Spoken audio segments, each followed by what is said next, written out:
é o segundo capítulo do texto base da campanha da fraternidade. E ele vai dos números 63 a 131. É o maior capítulo do texto base, que desde já eu convido você a ler. Aquilo que nós vamos falar, aquilo que nós vamos conversar aqui, não pode substituir a leitura do texto base, que é muito mais fundamental, para que você, a partir da leitura atenta, aprofunde, aperfeiçoe o seu conhecimento daquelas ideias que eu vou aqui apresentar muito rapidamente. O Iluminar da campanha da fraternidade apresenta quatro grandes luzes. Primeira e a maior de todas elas, a luz da palavra de Deus. Para nós cristãos, essa luz é fundamental, essa luz é insubstituível.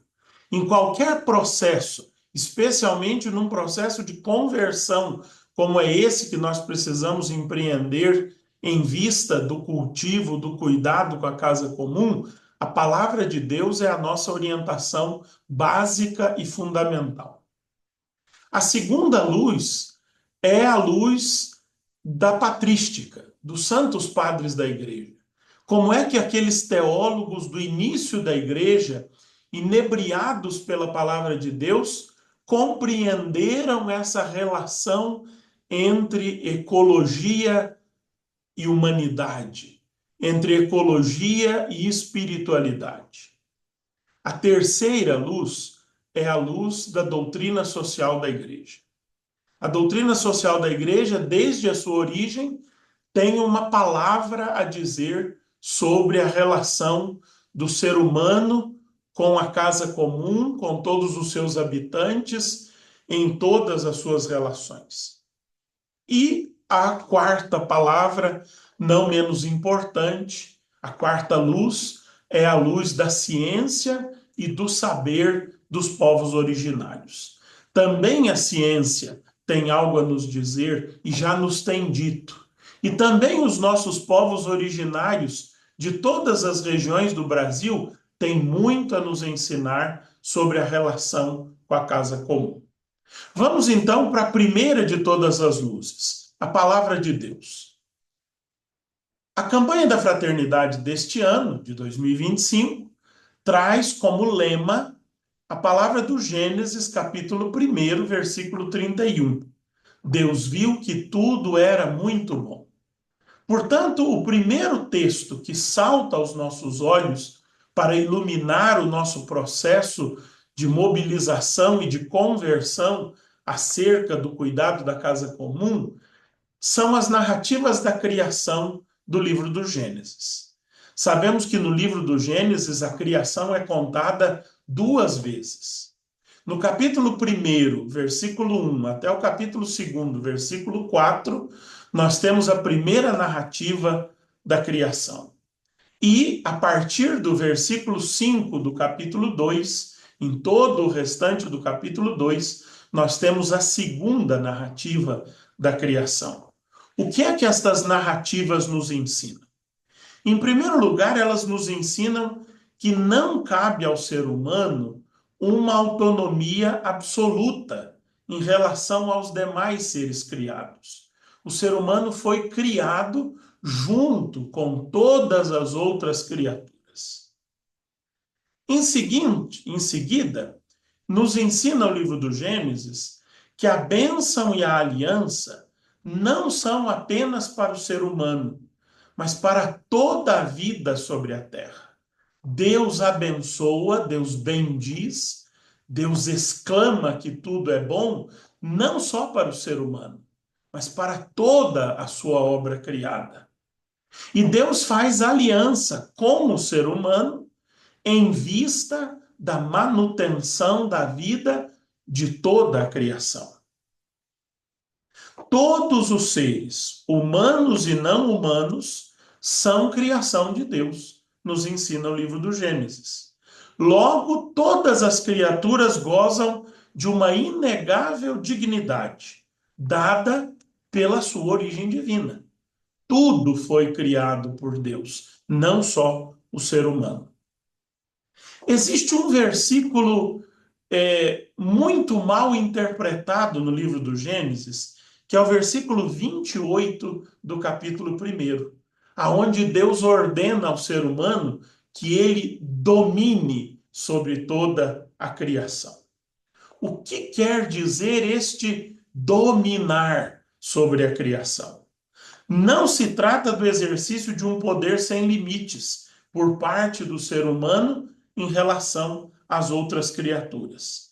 Antes, trata-se de uma tarefa dada por Deus ao ser humano, que precisa ser interpretada à luz de Gênesis 2,15, que diz que o ser humano deve cultivar e guardar a criação. Aliás, para cultivar e guardar a criação, já foi o lema de uma outra campanha da fraternidade de cunho ecológico. Então, dominar não é poder autoritário do ser humano sobre a criação, mas é tarefa de cultivar e guardar todas as criaturas. A arrogância humana relativa a esse dominar não estaria em consonância com a imagem de Deus na qual o ser humano foi feito. Porque o próprio Deus exerce a sua autoridade para proteger e promover a vida de todas as criaturas. Então, não é arrogância, não é poder autoritário do ser humano sobre a criação, mas guarda e cultivo da criação. Dominar também não é escravizar, é, antes de tudo, pastorear. Deus nunca se identifica com um senhor de escravos, mas ele diz: Eu sou o bom pastor que dá a vida por suas ovelhas. Cuidar para que cada um, segundo a sua espécie, como diz o livro do Gênesis, conviva harmoniosamente na criação. Essa é a missão pastoral do ser humano em relação à obra criada.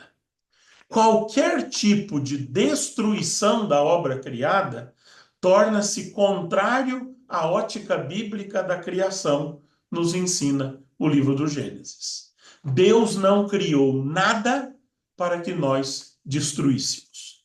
Pelo contrário, tudo que Deus criou foi para que nós cultivássemos e guardássemos.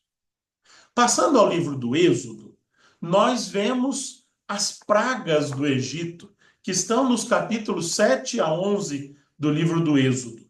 O que é que são, afinal, as pragas do Egito? São o resultado das políticas opressivas e violentas do faraó, que não queria a libertação dos hebreus. E esses resultados são catástrofes climáticas. Contaminação das águas, multiplicação excessiva das rãs e assim por diante. Catástrofes climáticas resultantes de políticas opressivas do faraó que não quer a libertação do seu povo. A natureza reage às decisões equivocadas do ser humano. Paradoxalmente, o povo libertado encontra no deserto água e alimento. Diz o Gênesis 15 e diz o Êxodo 15 e 16. As águas de Massá e Meriba e o maná e as codornizes. A natureza favorece a vida do ser humano. Então, o livro do Êxodo nos ensina que a natureza favorece a vida do ser humano, mas reage às suas decisões equivocadas. Precisamos, portanto, ser responsáveis pelas nossas ações frente à nossa casa comum. Ainda no livro do Êxodo, os mandamentos prevêem o descanso sabático, não só para os seres humanos, mas também para os animais e a terra. Maus tratos de animais são proibidos pelo Decálogo. Há leis que reconhecem o direito de todos a se alimentarem, até mesmo de entrar na vinha do vizinho para retirar o alimento com as suas próprias mãos, a respigar a lavoura do vizinho para alimentar a sua família.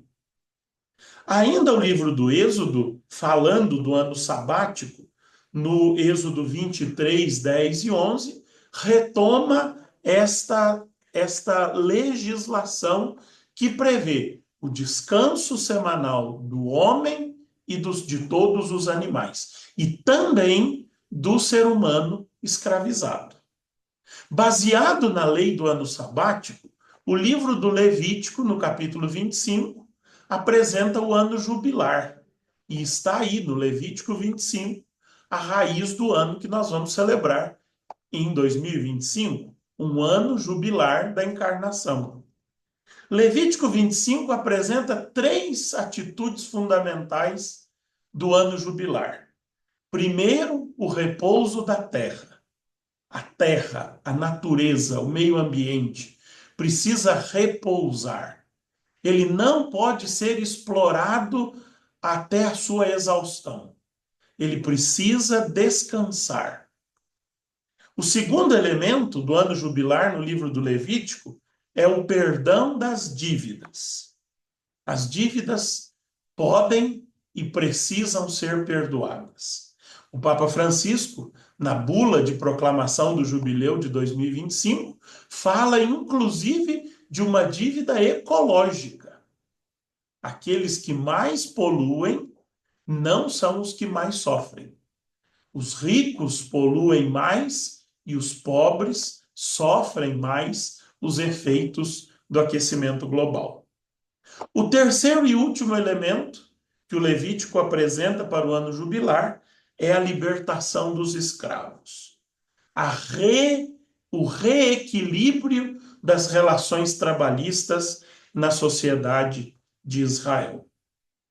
Por fim, o livro do Deuteronômio nos recorda que a terra e o povo pertencem a Deus.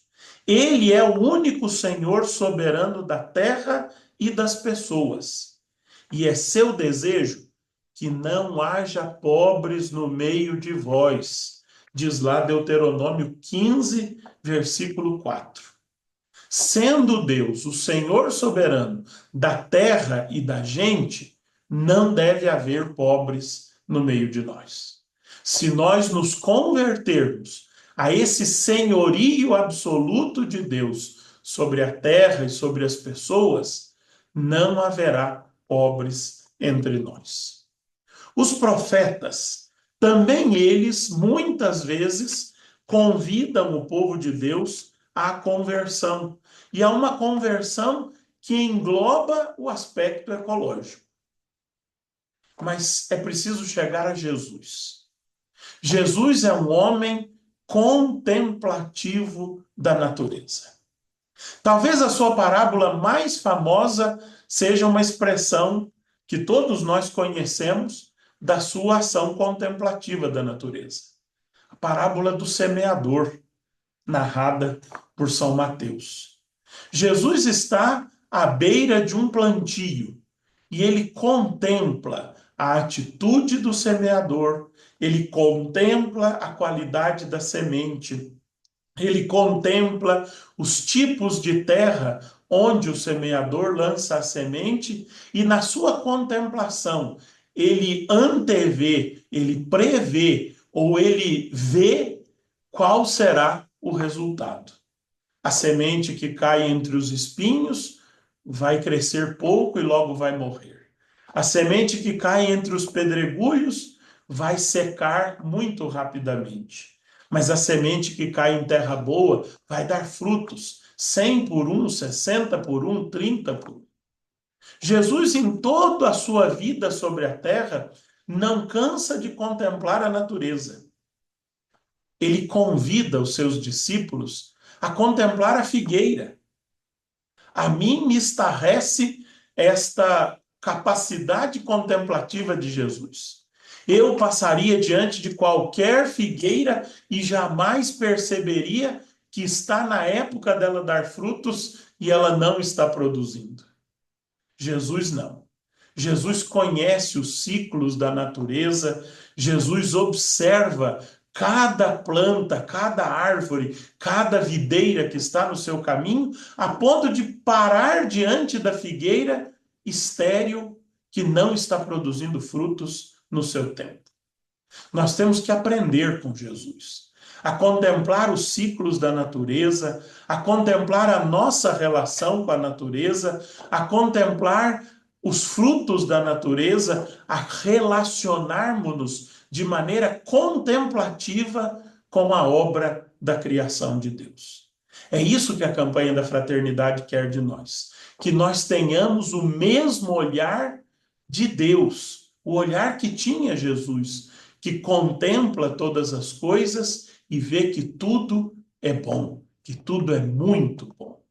É esse olhar o olhar de Francisco de Assis, que canta no Cântico das Criaturas o louvor do Criador pelas mais variadas criaturas. Mas, passando da Sagrada Escritura aos Santos Padres, nós vemos uma atitude muito interessante nos primeiros teólogos da Igreja. São chamados padres da Igreja, ou pais e mães da Igreja, aqueles teólogos e teólogas dos 5 primeiros séculos. Aqueles que, inebriados da Sagrada Escritura, começaram a fazer teologia. E os padres da Igreja, nesses 5 primeiros séculos, despontam, fazem despontar a ideia de que a natureza pode ser pedagoga da espiritualidade cristã. Que nós devemos contemplar, como fazia Cristo, a natureza. Os padres da Igreja dizem que as abelhas podem nos ensinar. Os padres da Igreja dizem que nós devemos contemplar, por exemplo, o medo que o elefante tem do rato, apesar de todo o seu tamanho, e tirar daí lições para a nossa vida humana, espiritual, cristã.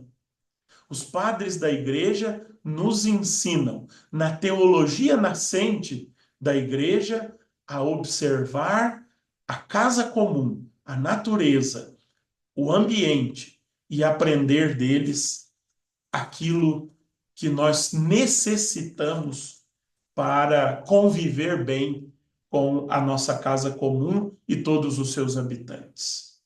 A terceira luz, eu disse, é a doutrina social da Igreja. Doutrina social da Igreja é, em rigor, aquela doutrina sobre a convivência em sociedade, nascida em 1891 com a encíclica Rerum Novarum do Papa Leão XIII. Essa é, em rigor, em sentido estrito, a doutrina social da Igreja. Aquela que começa com a Rerum Novarum e vem até os nossos dias. Nos nossos dias, a última expressão da doutrina social da Igreja é Laudate Deum do Papa Francisco. Mas a doutrina social da Igreja não começa em sentido amplo apenas em 1891. A Igreja entende, o Papa Francisco expressa, que Jesus é a doutrina social de Deus que se fez carne. Ou seja, desde Jesus, passando pelos evangelhos, pelas comunidades primitivas, pelos padres da Igreja, pela teologia medieval e moderna, nós encontramos em toda a história da Igreja ricos ensinamentos para a nossa convivência social. Mas desde 1891, nós temos um magistério, diria eu, grifado sobre a vida em sociedade.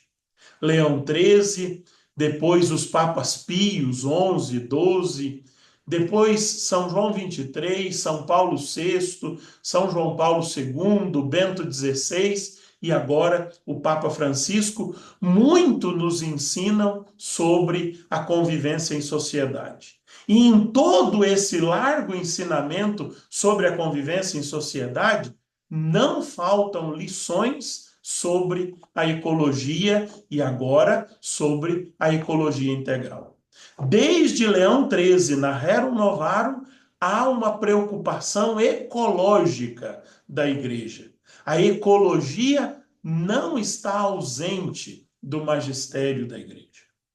Por fim, à luz da ciência e da sabedoria dos povos. As ciências têm nos alertado, especialmente na última década, de que nós vivemos tempos decisivos para a nossa relação com o planeta Terra. Não se trata, diz a ciência, da extinção da Terra, mas trata-se da extinção da possibilidade de vida humana, e não só humana, da possibilidade de vida sobre a Terra. Por isso, nós somos chamados à conversão mais uma vez. Nesse processo de conversão, eu queria convidar vocês, com o texto base, na conclusão do Iluminar, a ouvir os povos tradicionais. Nossos avós já tinham sabedorias preciosas para a nossa relação com a natureza. Mas se nós perguntarmos e procurarmos e ouvirmos, sobretudo, as comunidades indígenas, quilombolas, ribeirinhas, nós vamos aprender preciosas lições para a nossa convivência com o planeta, com as pessoas, com os recursos naturais, com a nossa casa comum. Meus queridos, deixemo-nos iluminar pela palavra, pela patrística, pela doutrina social da igreja e pela sabedoria das ciências e dos povos originários. Vamos ler o texto base, números 63 a 131, e vamos continuar essa nossa conversa, deixando-nos iluminar também por outras luzes. O meu abraço e fique com Deus.